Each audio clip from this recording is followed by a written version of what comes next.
4, 3, 2, 1.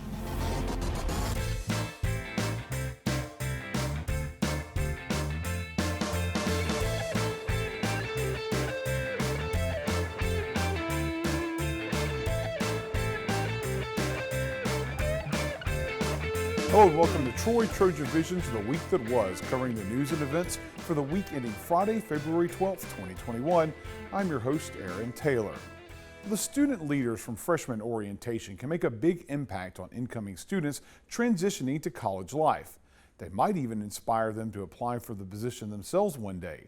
Well, that time is upon us as the university is now taking applications and encouraging students on campus to sign up to be an impact orientation leader. Claudia Peppenhorst has the story.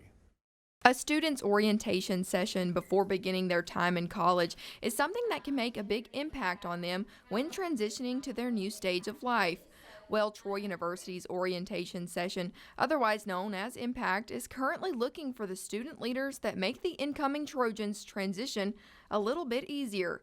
An interest meeting was held Tuesday night for potential leaders to get more information about what it takes and what they have to do in order to be a candidate for the position. Tonight we had an interest session just to talk with students about their interest in Impact and our expectations for our leaders.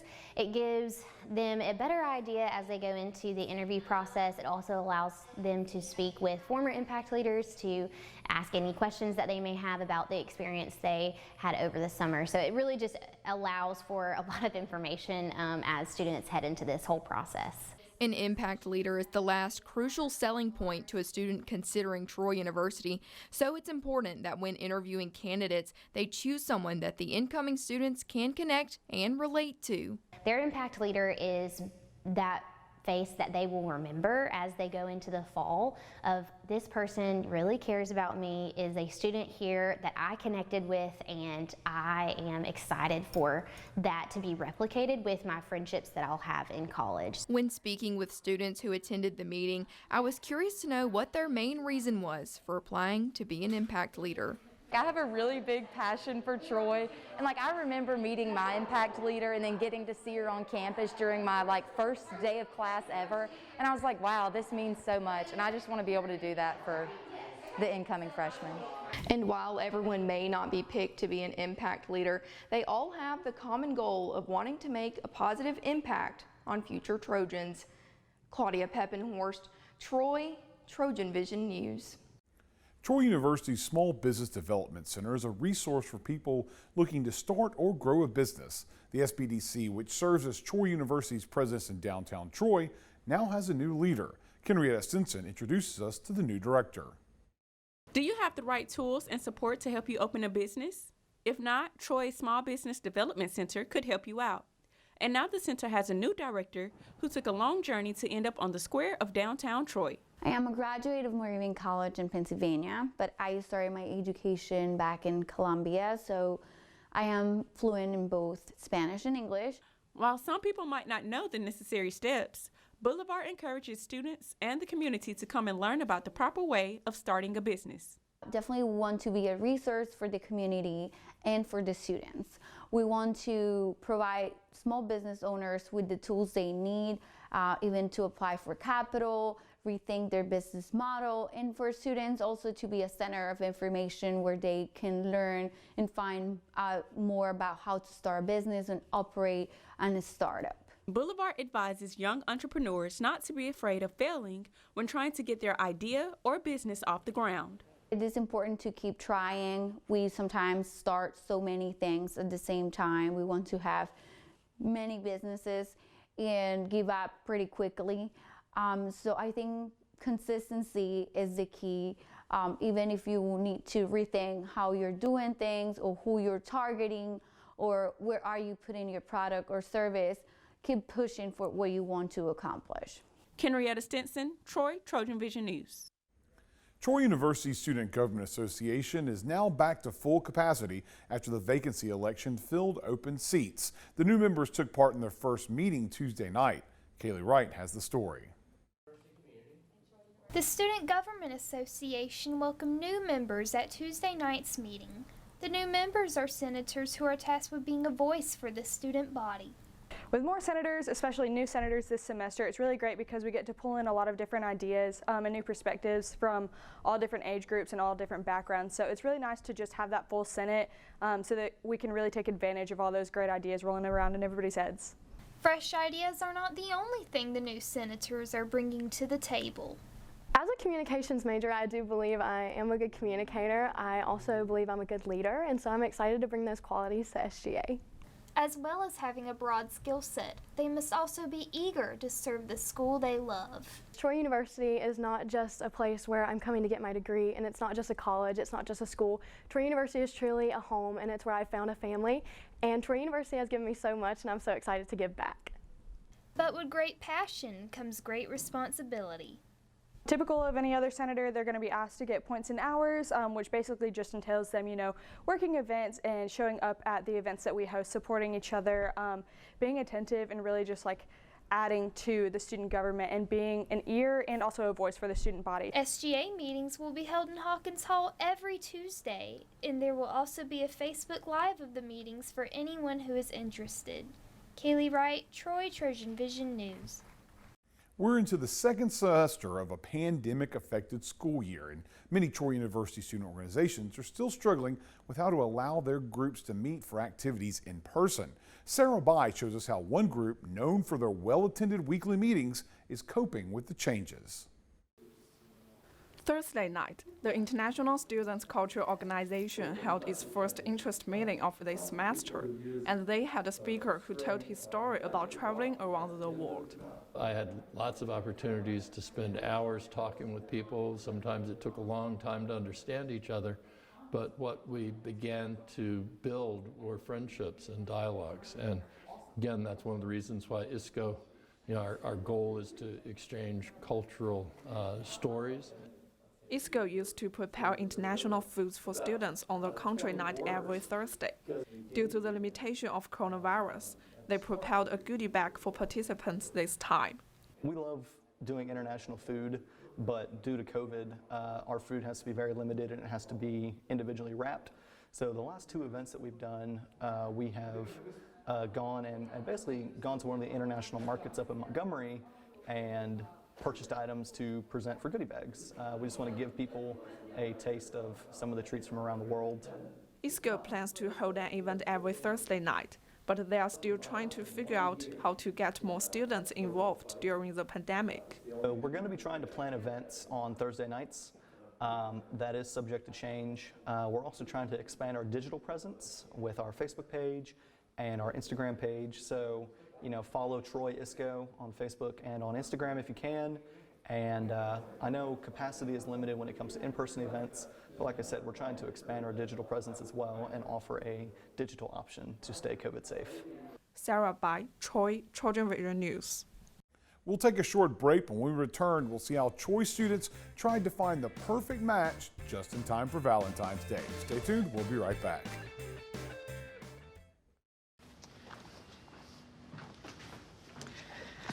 All right, I know this isn't any fun to talk about, but we should. Okay, so who's gonna do what? I'll pack the dead batteries. Great.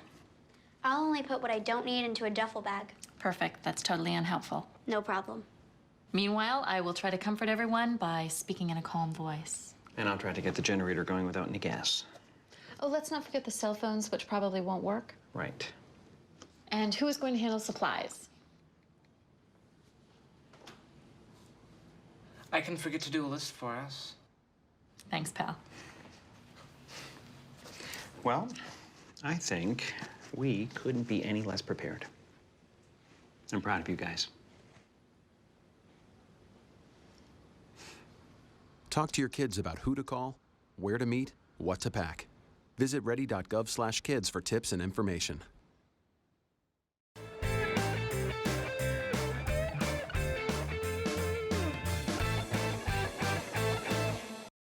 The year 2020 was a time of isolation in which many people had to figure out how to quarantine. One artist decided to use this time to photograph the world around him, and his work is now on display in the International Art Center. Allison Polk gives us a look. In March of 2020, Alabama, along with the rest of the country, entered what is known as the quarantine era. In those months of isolation, many people spent their days safe inside their own homes. But for artist Micah Marmiliad, he decided to capture the world of quarantine in a different light, which led to the newest exhibit in the International Arts Center called Quarantine Walks.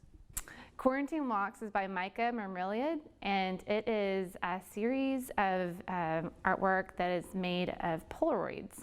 And this is a young artist who's from Mobile, and he explores the idea of walking through his neighborhood during the quarantine, as the name suggests, something that's pretty common for every day, but then also something that a lot of people have done more often just during quarantine.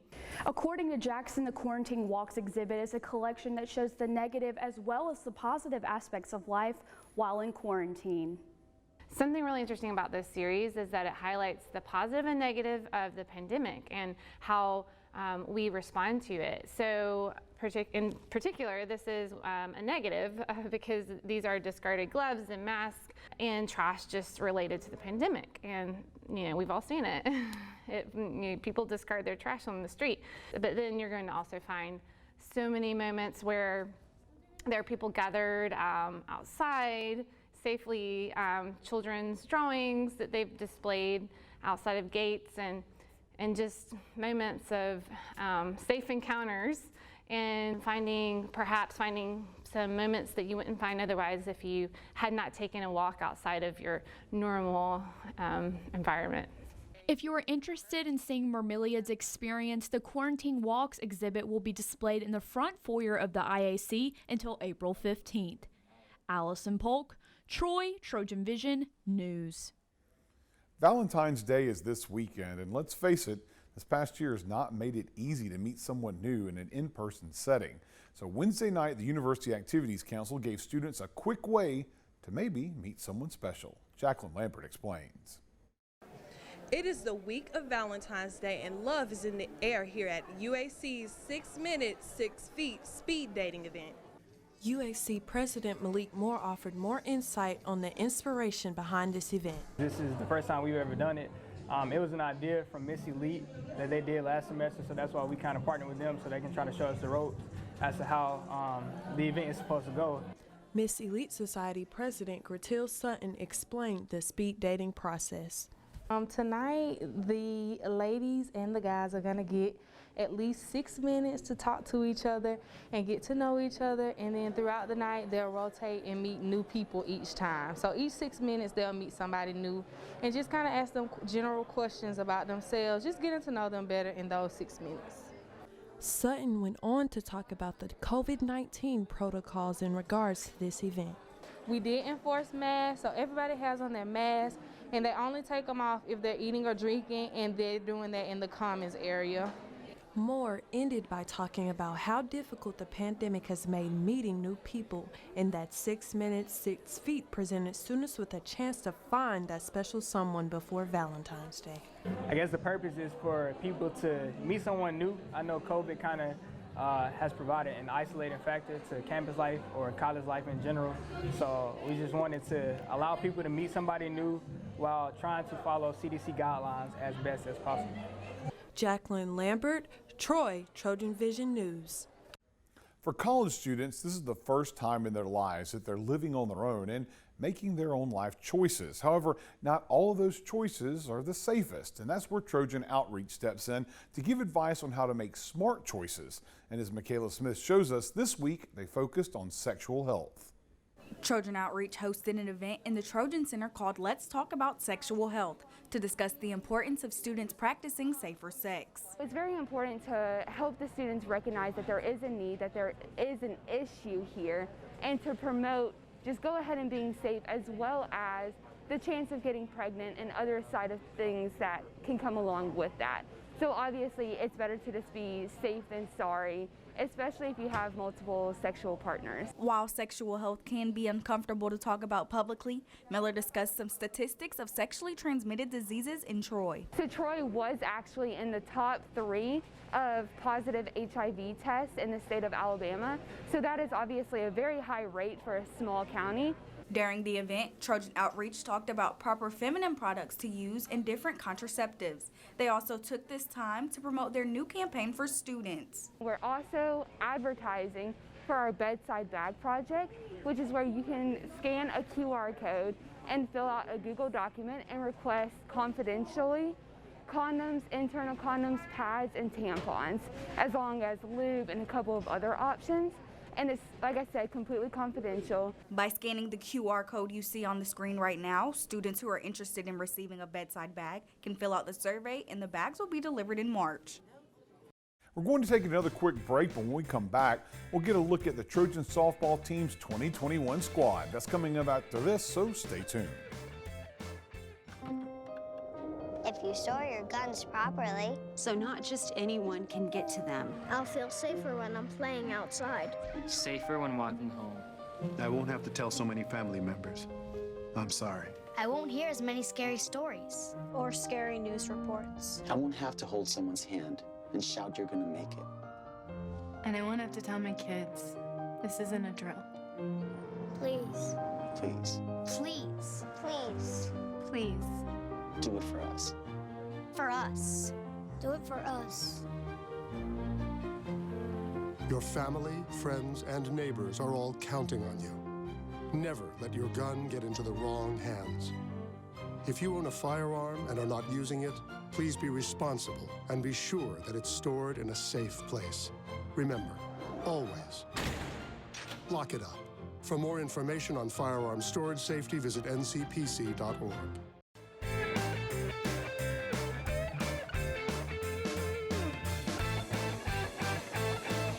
The Trojan softball team opened their season this weekend in the Trojan Classic. Sam Granville gives us a look at what Trojan fans can expect from the squad this season. Do you hear that? That's the sound of spring. The countdown to softball season is just 2 weeks away, and the Trojan softball team is in full preparation. The squad that finished the canceled 2020 season due to COVID with the 17th highest ranked RPI in the country is back in full force and ready to pick up right where they left off. For lack of a better term, I think we're pissed off for greatness. You know, I think that we had a really, really good season taken away from us. So I think we're just going to carry that momentum into this season and make a full season out of it. You know, we're going to experience the highs that we did last season, and we may experience some lows with a lot of the unknowns and uncertainties. But I think that our coaching staff has done a wonderful job preparing us for, you know, the highs and the lows that come with any season, especially one during COVID. The success for the Trojans softball team has continually grown each season, and fifth-year senior Katie Webb says the team's culture plays a big role into that. You know, bad apples fall out very fast, and they're not happy here because we expect a lot, and if you don't meet those expectations, you're out. You know, I'm not trying to be ugly, not trying to cut anybody short, but we have a definitely high culture and a very solid foundation, and if you don't measure up, you don't make it. The Trojans finished their shortened 2020 season at 16-6, and 98% of their RBI production is returning to play this season. Expectations are high, but head coach Beth Mullen says this season will be a marathon, not a sprint. So this year, especially this year, you're going to have to take it one game at a time. So yes, our ultimate goal is to win the conference and make the NCAA tournament, but our main goal is to just go 1-0 that day. It's just, we call it win the moment, win the day. And I think if we do that, we're 56 games later out in May, we're going to be where we want to be.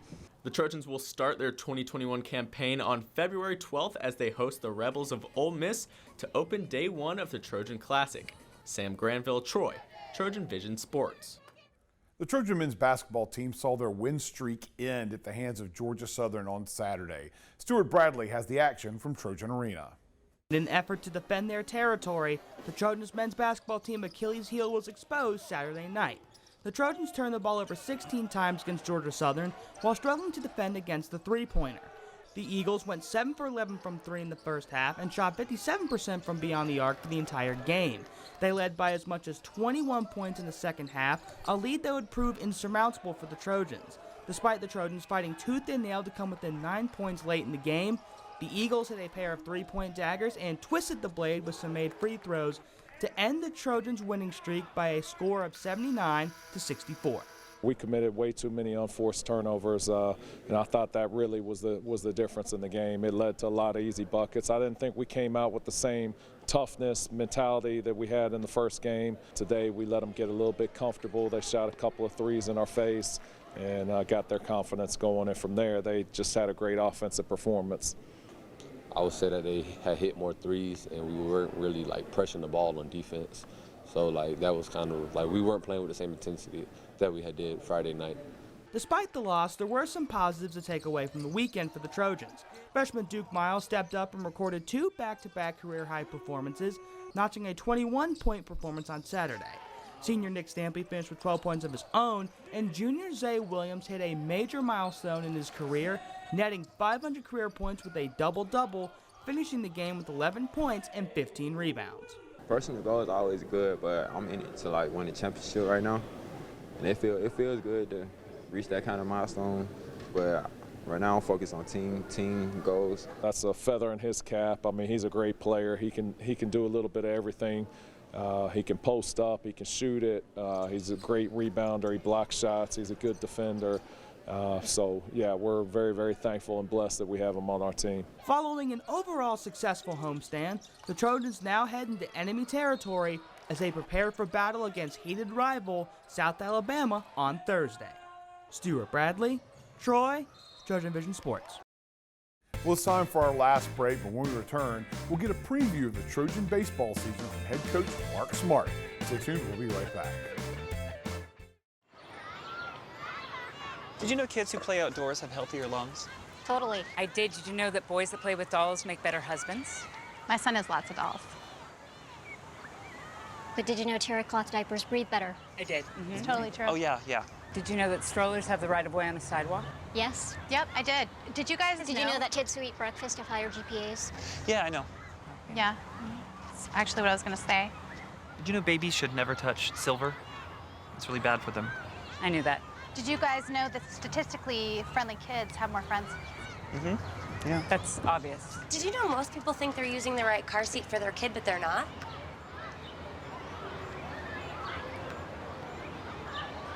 Parents who really know it all know for sure that their child is in the right seat at the right age and size. Visit safercar.gov/the-right-seat to make sure your child is protected. I'm putting that on my blog. I just put it in mine.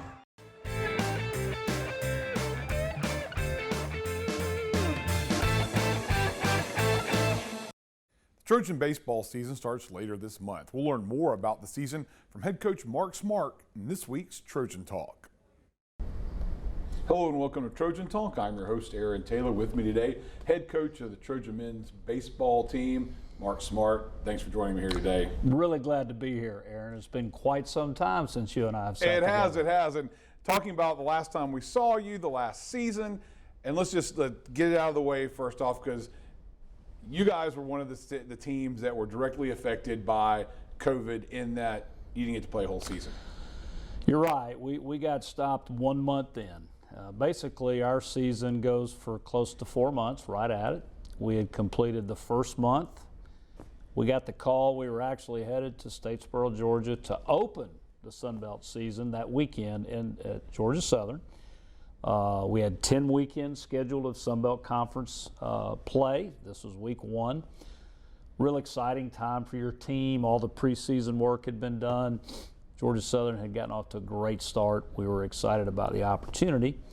That Thursday, we were moving along at normal pace, watching the satellite TV, seeing that multiple basketball games around the country were being canceled right in front of us. And long story short, we stopped for lunch. We were ready to load and go. I got a call to say kind of sit tight for a little while longer. We've got some things brewing. So we delayed as long as we could. Some 30 minutes later, I got the call, hey, let's come on back to Troy. And in that route back, Aaron, nothing had been shared with me like this is official. It was more speculation. But in that route back, it became very, very clear that we were not going to be playing baseball right away. And within a short 24, 36-hour period, we were let known that we would not be playing the rest of the season. So I had to deal with that in live time. It was certainly something that I was not really prepared for, and nor were our players. So I tried to present as much information as I could. But let me tell you, this is my most vivid memory was our players learned that the season was canceled before I told them because of social media. It had come out on Twitter or something that somebody had seen. And this is happening in real time. And so here I am trying to determine how I can deliver some really bad news, and they kind of already knew. And so needless to say, Aaron, it was a shocking thing. And it hopefully reinforced our players' understanding that you sure can't take anything for granted. Yeah. And the transition to this year, because obviously you knew heading into this season that eligibility, all that kind of stuff would factor into play, and you kind of had an idea of who was coming back and who wasn't coming back. There's still some questions. So how that transition move into this season? Well, it's interesting because not everybody was going to come back. We had several that graduated. We had one player last year that finished his master's degree, so he was eligible to come back, but he didn't do it. So once all that got figured out, we returned a large, basically it's the biggest team we've had in many years because the roster rules changed. We've got over 40 players, which is much more than normal. We're very old. We're more experienced than we've ever been. Which typically, Aaron, in a normal cycle, experienced teams have significant advantages and opportunities, but everybody in the country is older and more experienced, so it's not really a huge advantage for our team. What it did for me is our fall was very unique and different because of COVID policies and distance relationships, and a lot of things were different, but it sure was easier for me because I had more returning players. It wasn't quite as much introduction. It was more or less try to get busy when we were given that opportunity. So as a result, I thought we had a very good fall, even though it was somewhat abrupt and somewhat different. It didn't concern me because of all the older players returning.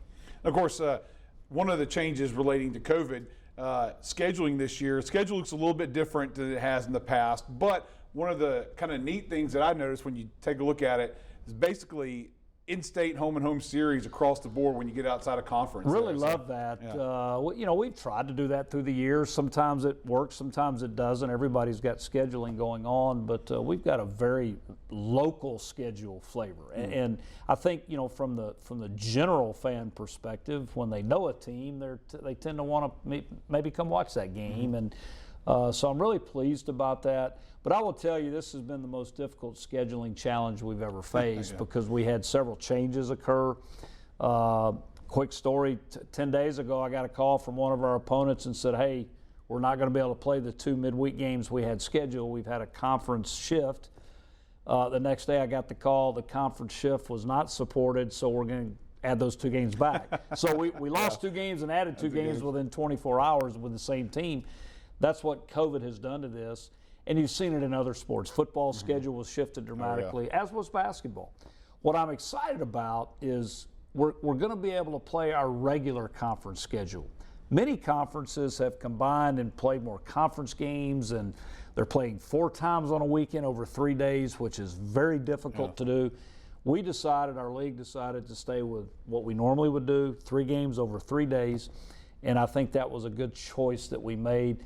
So we can play teams like Central Florida, who we haven't played in close to 15 years. We can host a series like Tulane, which is a very well-known national program.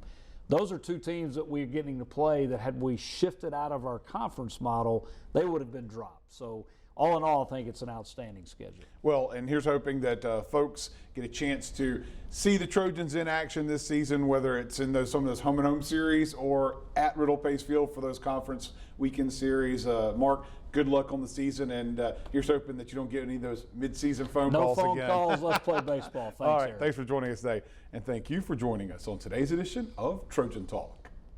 And that's the week that was. To find out what's happening on a daily basis, you can tune into Troy TrojanVision News at 5, 6:30, and 10:30, Monday through Friday, or follow us on our new TrojanVision blog at today.troy.edu/TrojanVision. Until next time, have a good week.